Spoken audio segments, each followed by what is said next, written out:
National council for Pakistan और Aga Khan health board for Pakistan की जानिब से आप सबको खुशामदीद कहते हैं। और इस सेशन में हम कोरोना वायरस और फ्लू के मुतालिक डिस्कस करेंगे। आपके साथ हम जो शेयर करेंगे वो बिल्कुल 100% फैक्ट है।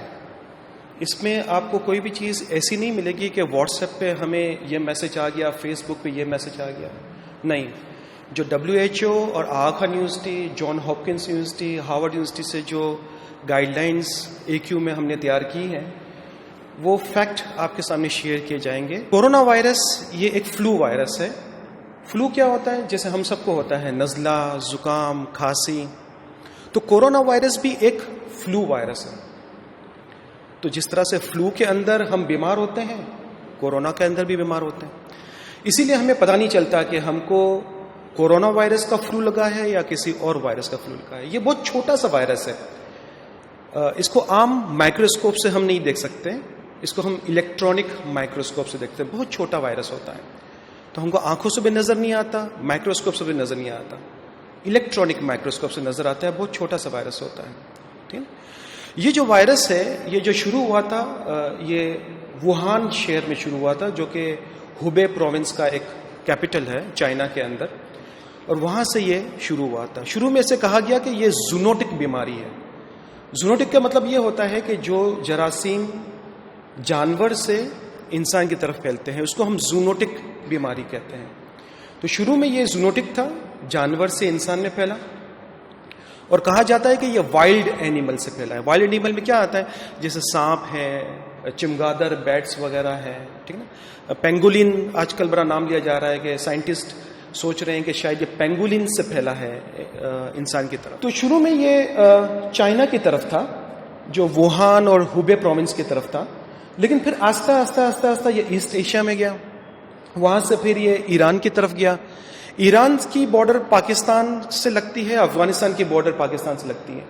तो ईरान से बहुत सारे लोग अफगानिस्तान गए, और अफगानिस्तान से बहुत से लोग ट्रेवल करके पाकिस्तान आते हैं। अब अफ्रीका के अंदर आया है, इजिप्ट के अंदर आ गया है, अल्जीरिया के अंदर आ गया है, और नाइजीरिया के अंदर भी आ गया है, और वेस्टर्न यूरोप के तकरीबन सारे कंट्रीज में आ गया है, बेल्जियम, फ्रांस और लग्जमबर्ग और जर्मनी और UK के अंदर। तो हर जगह पर यह फैलता हुआ जा रहा है। इसकी कुछ अलामत है जो हमें देखनी होगी। अलामत वही है जो फ्लू की अलामत है। जैसे मैंने कहा ना कि corona virus is a flu virus, कोई डिफरेंस नहीं है। जैसे नज़ला, जुकाम, खांसी, मसल्स का दर्द होना, जिस्म का दर्द होना, सर दर्द होना, धड़कन तेज होना, सांस का रफ्तार का तेज होना, ठीक है ना, जोड़ों का दर्द होना, ठीक है ना। तो ये फ्लू की निशानियां हैं। ये भी फ्लू में भी यही होता है। लेकिन 3 सिम्टम्स बहुत इंपॉर्टेंट हैं जो हमें याद रखने होंगे, आपको भी याद रखने होंगे और जमात को भी बताना होगा।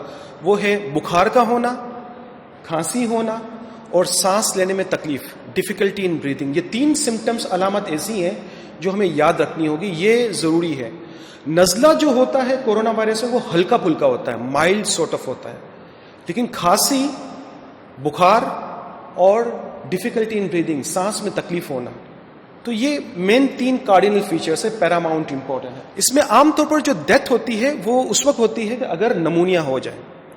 तो किसी को अगर कोरोना वायरस के बाद नमूनिया हो जाता है, या तो वायरल नमूनिया होता है जिसको हम प्राइमरी इन्फेक्शन कहते हैं, या सेकेंडरी इन्फेक्शन, कोई बैक्टीरिया उसके ऊपर आ जाता है, उसको हम सेकेंडरी इन्फेक्शन कहते हैं। तो उसकी वजह से डेथ हो सकती है, और या फिर किडनी फेलियर वगैरह हो तो उसकी वजह से डेथ हो सकती है। लेकिन हमें ये याद रखना होगा, अभी तक जितनी भी डेथ्स हुई है पूरे वर्ल्ड के अंदर, इवन चाइना के अंदर भी, वो सब एल्डरली पॉपुलेशन की हुई है। 60-65 से अबव की हुई है, ज्यादातर यंग की भी हुई है, लेकिन 65 से अबव के mortality rate, case fertility rate ज्यादा है। फैलता किस तरह से है ये बहुत इंपॉर्टेंट है, और हम सबको ये समझना होगा किस तरह फैलता है। ये 2 तरीकों से फैलता है। एक तो इंसान से इंसान फैलता है। सपोज करो अगर मुझे वायरस, कोरोना वायरस है या फ्लू वायरस है, मैं छींकता हूं या खांसी खाता हूं, तो मेरी जो छींक है, थूक है, जो एरोजोल्स है, ड्रॉपलेट्स है, वो सामने वाले पर्सन पे गिरते हैं। तो उस पानी का जो थोड़ा सा नुक्ता होता है, उसके अंदर वो जरासीम जिंदा रहता है, उस सामने वाले के शख्स के पास जाता है, उसकी आंखों के जरिए, नाक के जरिए और मुंह के जरिए, 3 जरिए से अंदर दाखिल होता है। चमड़ी के जरिए ये वायरस अंदर दाखिल नहीं होता, ठीक है ना। आंख के जरिए, नाक के जरिए और मुंह के जरिए, 3 के जरिए ये एंटर होता है। और फिर जब एंटर होता है तो 14 दिन के बाद, 1 से 14 दिन के अंदर, कभी 2-3 दिन के अंदर और कभी 14 दिन के अंदर, इसको हम इंक्यूबेशन पीरियड कहते हैं। तो जब जरासीम अंदर आता है उसके बाद 1-2 दिन के बाद भी या फिर 14 दिन के बाद भी हमको इन्फेक्शन कर सकता है, नज़ला, जुकाम, खांसी, सर दर्द का होना और बुखार का होना, और ये सब अलामत आ सकती है। नॉन लिविंग थिंग से भी ये फैलता है। मीन्स मैंने अगर छींक खाया और इस टेबल के ऊपर अगर छींटे आ गए और कोई और शख्स आया, उसने इसको हाथ लगाया और वो हाथ अपने आंख पे, नाक पे या मुंह पे ले आता है, तो वो वायरस वहां से फैलेगा। हु गेट्स अफेक्टेड, किसको हो सकता है? जैसे मैंने कहा कि किसी भी एज में हो सकता है, 1 साल के बच्चे को भी हो सकता है, 80 साल के हमारे बुजुर्ग को भी हो सकता है। लेकिन अमवात जो ज्यादा हो रही है चाइना के अंदर भी और बाहर भी, वो 60-65 से अबव हो रही है, वो 70 से अबव जिनकी है उनको ज्यादा हो रही है। क्यों हो रही है? उनमें कुव्वत मुदाफियत कम है। बड़ी उम्र के अंदर 80 के बाद इम्यून सिस्टम, डिफेंस सिस्टम, हमारा कुव्वत मुदाफियत वो बहुत कमजोर हो जाता है। तो उसमें यह होता है कि जरासीम आसानी से हमारी बॉडी में आता है, वायरस भी आ जाता है, उसके बाद बैक्टीरिया भी आ जाता है और हमको नुकसान पहुंचाता है। जिन लोगों को डायबिटीज है, जिन लोगों को दिल की बीमारी है, जिनको फेफड़ों की बीमारी है, जो लोग स्मोकिंग करते हैं, उनको इन्फेक्शन के चांसेस ज्यादा हैं, उनको ज्यादा है।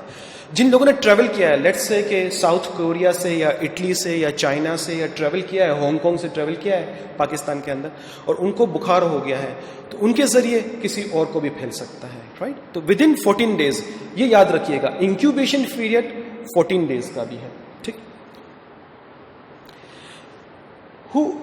When should I get tested for? अक्सर लोग डरे डरे आ रहे हैं इस वक्त हर जगह पर। आखा यूनिवर्सिटी में भी हजारों लोग इस वक्त पहुंचे हुए हैं कि हमारा भी टेस्ट करो, हमारे। प्लीज, सबको टेस्ट कराने की जरूरत नहीं है।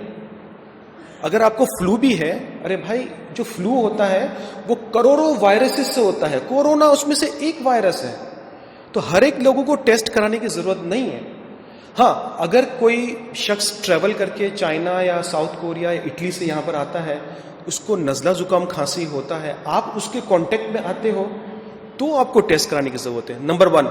नंबर 2, किसी को कंफर्म हो गया है कि भाई इसको कोरोना वायरस है, कोविड-19 वायरस है, तो आप उसके कांटेक्ट में आए हो, तो आपको टेस्ट करने की जरूरत है।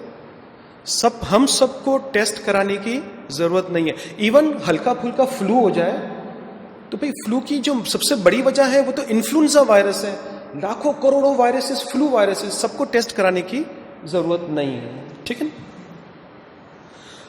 अब बचा किस तरह जा सकता है, ये बहुत इंपॉर्टेंट है। सबसे बेस्ट ये है कि टिश्यू का इस्तेमाल हो। टिश्यू का इस्तेमाल करके नाक साफ करके उसको फेंक देने का है, दोबारा यूज नहीं करने का। क्योंकि मैंने कहा था ना कि पानी के कतरे और ड्रॉपलेट्स में भी वायरस जिंदा रहता है, तो टिश्यू के अंदर भी वायरस जिंदा रहता है।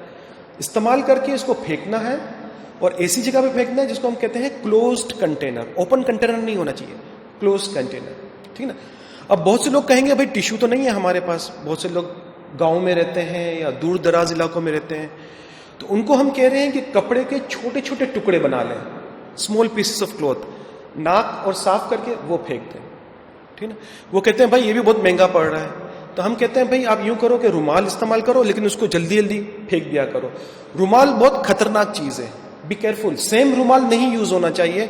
वही रुमाल के अंदर जरासीम जिंदा रहेगा, जब तक उसके अंदर पानी, नजला चिपका रहेगा, वायरस जिंदा रहेगा। और अगर आपको ठीक भी हो गया तो वो वायरस दोबारा भी आपको तंग कर सकता है, क्योंकि रुमाल के अंदर वायरस जिंदा रहता है, टिश्यू के अंदर वायरस जिंदा रहता है, टेबल के ऊपर वायरस जिंदा रहता है। तो हमें केयरफुल रहना पड़ेगा, ठीक है ना। खांसी का बहुत इंपॉर्टेंट है, इसको हम कहते हैं cough in the elbow. Cough in the elbow का मतलब है कि आप कोहनी लें और उसको खांसी खाएं, ठीक है ना। इसको हम कहते हैं कोहनी के अंदर खांसी खाना, कफ इन द एल्बो। अब आप कहोगे इसकी रीजन क्या है? इसकी रीजन बहुत सिंपल। हम लोग ये चाह रहे होते हैं कि आप अगर हाथ रख के खांसी खाते हो तो हाथ में जरासीम आ गए, आपने किसी से शेक हैंड किया, हाथ मिलाया, तो ये जरासीम उसके हाथ पे आ गए, उसने अपने आंख पे या नाक पे, अक्सर हम लोग अपना चेहरा साफ कर रहे होते हैं तो फैल जाता है। तो ये सिर्फ कोरोना के लिए नहीं है, प्लीज ये आपकी आदत बना लें। हम सबको जब भी फ्लू हो हमको यूं ही करना है, कफ इन द एल्बो, कोहनी के अंदर खांसी खाना है, ठीक है ना। तो ये सिर्फ कोरोना के लिए नहीं है, सारे फ्लू के लिए है। जब भी फ्लू हो, खांसी हो, नमूनिया हो, कोहनी में खाने का, ठीक है ना। गैदरिंग बहुत अवॉइड होनी चाहिए। कोशिश करें कि अगर किसी को नजला जुकाम होता है, हमें तो नहीं पता कि उसको कोरोना वायरस है या कौन सा फ्लू वायरस है, कम से कम 1 मीटर का आपको डिस्टेंस रखना चाहिए।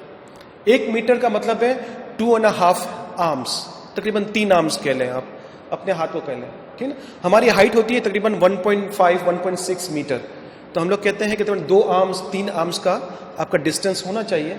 तो उससे क्या होगा कि आपको जरासीम, वो जो बारीक बारीक ड्रॉपलेट्स हैं, जो कतरे हैं, वो आप तक नहीं आएंगे। तो ये आप डिस्टेंस रख सकते हो। अगर घर में किसी फैमिली मेंबर को हो तो उसको आप कोशिश करें कि उससे डिस्टेंस रखें, थोड़ा सा फासला रखें ताकि आपको ना हो जाए, ठीक है ना। जिसको नजला जुकाम है, भले कोरोना है या कोई भी फ्लू वायरस है, हम उनसे गुजारिश करते हैं, जमात से भी गुजारिश करते हैं, वो खुद एक मास्क पहन ले। सिंपल से सर्जिकल मास्क आता है, कोई वो बड़ी चीज नहीं है। सिंपल वाला मास्क जो सर्जिकल मास्क होता है, जिसको नजला जुकाम हो वो पहन ले, ताकि आसपास लोगों को ये बीमारी ना लग जाए। एक मास्क आता है, इसको कहते हैं N95। प्लीज वो आप लोगों के लिए नहीं है। N95 खास किस्म का मास्क है, उसको मेडिकल मास्क कहते हैं। वो डॉक्टर, नर्सेस, खास बीमारी होती है, आईसीयू में जा रहे होते हैं, उनको पहनने का है। आम लोगों को इतनी कोई जरूरत नहीं है, ठीक है ना। आपके लिए क्या जरूरी है, बहुत इंपॉर्टेंट है कि फैक्ट्स को स्प्रेड करें। प्लीज गलत चीजों को स्प्रेड ना करें, ठीक है ना। कल मेरे पास एक वो आया, व्हाट्सएप आया, उसमें लिखा हुआ था कि आप रोज के 12 गिलास सुबह नाश्ते से पहले पिए, आपको कोरोना वायरस नहीं होगा। तो ये किस तरह पॉसिबल है, यानी पानी में नहीं पॉसिबल है ना। तो यानी आप भी समझते हो, लॉजिकल थिंकिंग है। और कोई 12 गिलास नाश्ते से पहले पी के दिखा दे, मैं मान जाऊं। प्लीज खामा-खाम खौफ पैदा ना करें ताकि लोग डर ना जाएं, ठीक है ना। कंफर्म किस तरह होगा, ये खास किस्म का एक टेस्ट होता है, इसको हम कहते हैं RT-PCR, reverse transcriptase polymerase chain reaction. ये नाक के जरिए थोड़ा सा वहां पर नजला निकाला जाता है।